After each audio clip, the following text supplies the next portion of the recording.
Hi guys, it's me, TONIK TZW. As you know, I will often be very cautious and guarded in my words when I talk about wargaming, and it isn't always positive when I do have something to say.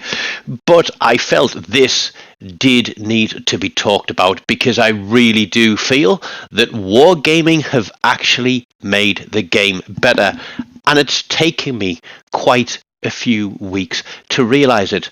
Now you'll see in this game we're in the ZF6 and we're on for a big one, so I'll just go quickly through the screens for my build so you can see that it isn't anything special really at all. It's not a ship that I've played a ton of when you consider I've got nearly 14,000 games.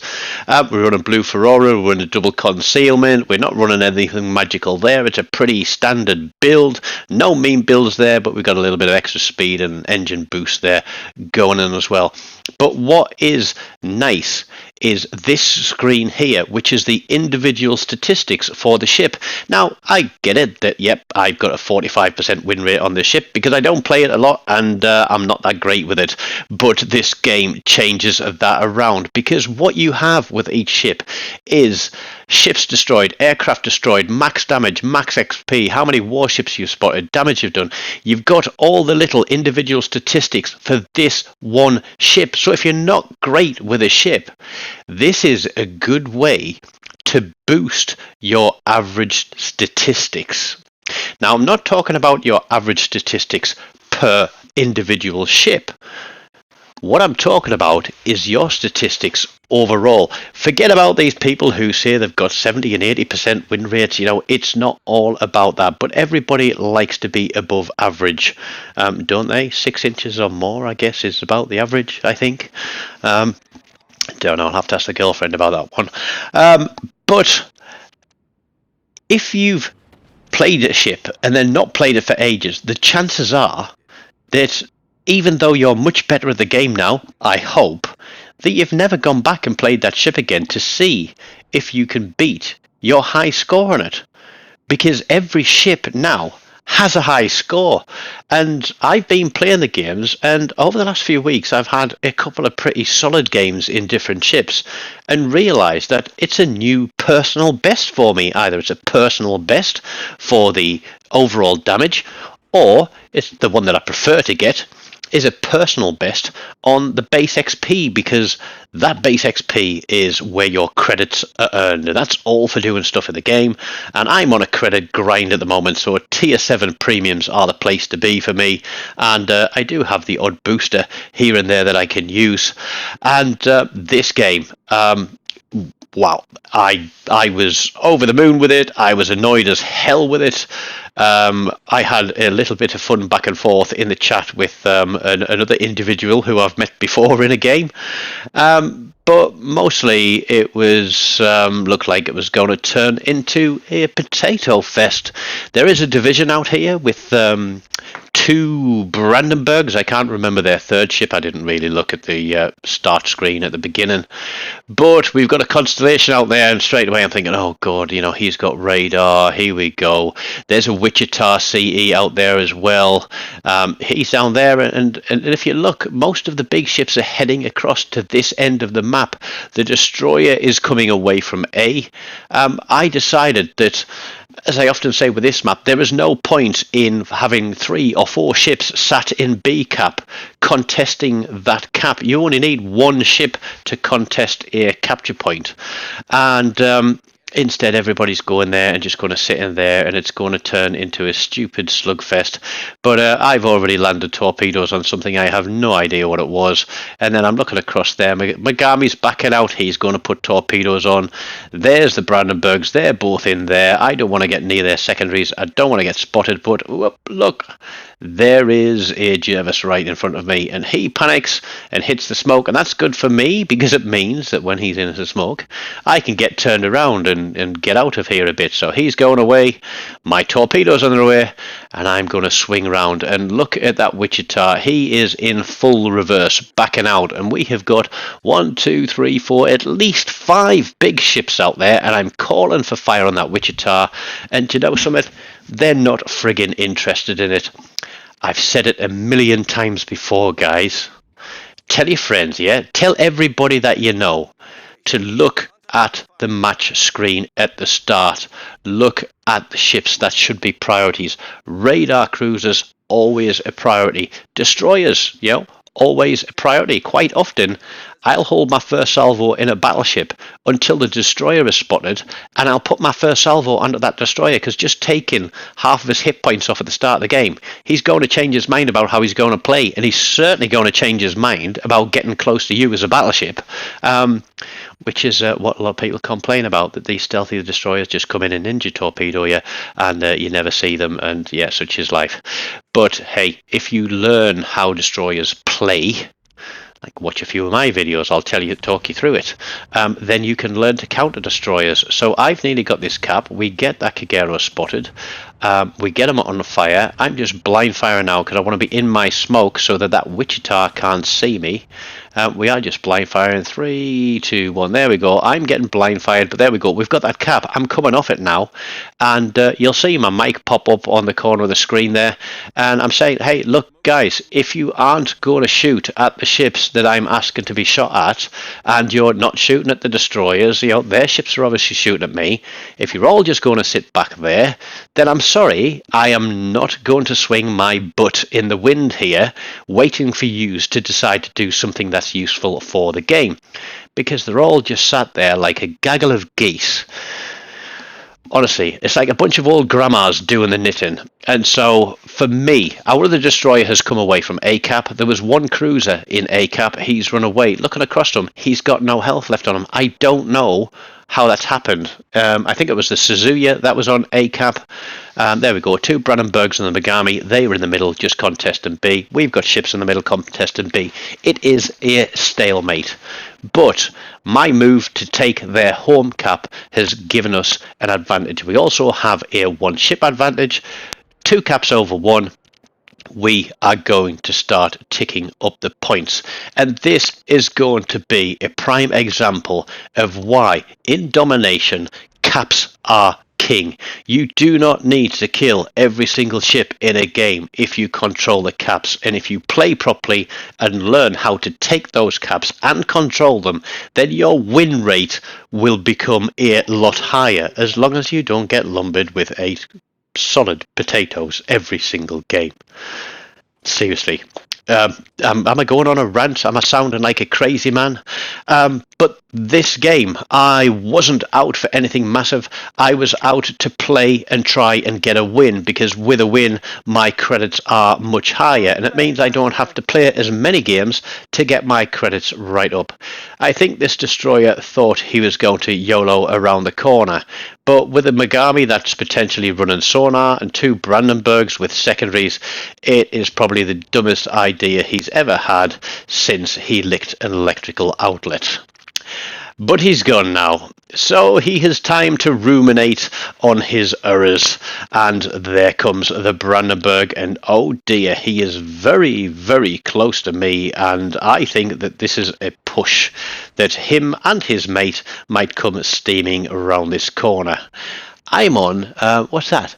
90,000 damage, and I don't even feel like I've really made a massive contribution to the game, apart from push, spot, cap, get some torps off, pull a little bit of damage, it's quite a chunk of damage, but there we go, we get a torpedo on the Brandenburg. That's a little bit more damage again. We're up to 104,500. I need to move away a little bit, but what's good here is that the Suzuya that was on ACAP has sailed away. And I've got a little bit of speed over that Brandenburg. He's ticking down. I'm not even going to risk a shot for some extra damage or to get a kill. Doesn't interest me. Don't care about the kill. Don't care about the damage. What I'm caring about is getting a win. And the caps are where it is at for me as a destroyer. That guy is going to disappear. What I'm going to try and do is to try and get these guys spotted. Can we get shots across at him? Because if we get shots across at him, we can get some cap resets, because he was in that cap taking points. Let's have a look. Do we get anything? Do we get anything? Do we get anything? There we go. We get 2 cap resets. We're undetected. We're almost back onto A cap, and I'm calling for this P-bag here, who's been sat behind this rock for God knows how long, to actually help out.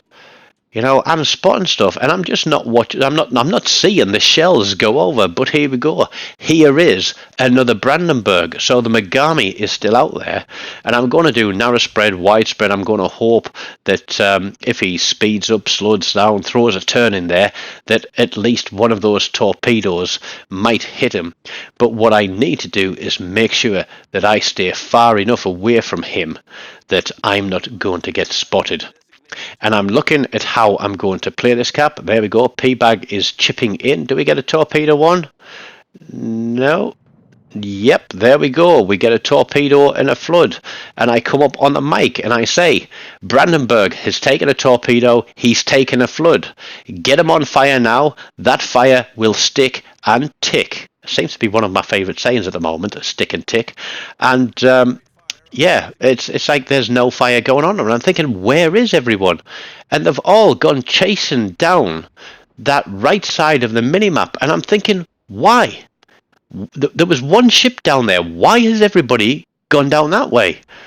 And I was like, oh crap, here we go. So I'm like, okay, what's Brandenburg doing? Is it worth? Yeah, I've got a smoke screen. Here we go. Let's just put some fire on them and just see if we can chip something in, because I'm just getting bored of it. And here we go. There's the Megami. He is going to start coming my direction because the two Brandenburgs are gone. He's the last ship of that division. It looks like we just lost a ship north of B Cap. Megami gets disabled. I pick up a high caliber on 118,000, and thankfully that P-Bag there, who's been an absolute tea-bag parked by that island, is finally chipped in, and there we go. He gets himself a kill, and I was like, okay, that's good for me, because that ship was not pointing in my direction with his torpedoes. I kind of know what his arcs are, but I know that we've still got a destroyer. We've still got a Suzuya, we've still got a Wichita, and we have still got a Nagato. There are 4 ships out here somewhere. There's also a plane in the air there. So what I want to do is cut through this gap, and I want to push out and spot. But there we go. We've got a battleship all the way down there near the bottom corner of that map. And it's like, why? Why did we go all the way down there? We've got another battleship that's changed his mind about pushing, and he's still up near C Cap. And there we go. There's the Suzuya, who's done pretty much what I've done here. He started on this side of the map, and he's gone all the way to the other side of the map. I started across there, went down, took that cap that the Suzuya's on now, and then I've come all the way across here. Now, that's because it wasn't safe to take B at the time, but now that we've cleared those guys out of the middle, we can push in and take B, but it is 3 ships against 4. We have, what's that, a 140-point lead? That Suzuya wants to try and pull it back, and we are going to lose ships, and Red Team are going to start pulling this back towards them. It is cap time.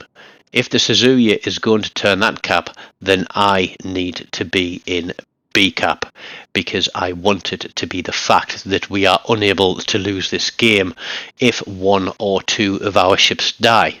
And I'm hoping that the rest of Red Team, having gone all the way down the bottom of the corner of the map for whatever reason, and this Suzuya must be cursing them for being so far out of the way, but that's just letting me sail around in circles and take these capture points back. And it's not been the easiest of games. I know it might look easy. Some people say, oh, plane destroyers are so easy, just sail around and torpedo stuff. No, you don't.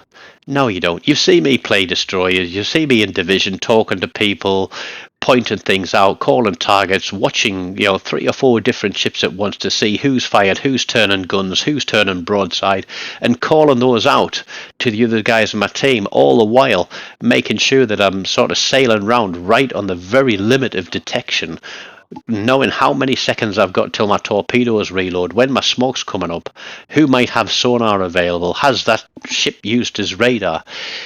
It's like having an encyclopedia in your head trying to remember everything about these ships to give yourself and your team an advantage. It isn't easy. It can be very tiring. But the great thing about this individual ship statistics is now you can take a ship out and you can go and find something in your ship list today. Doesn't matter what tier it is. I mean, I think it's tier 4, because I think tier 1 to 3 you're seal clubbing.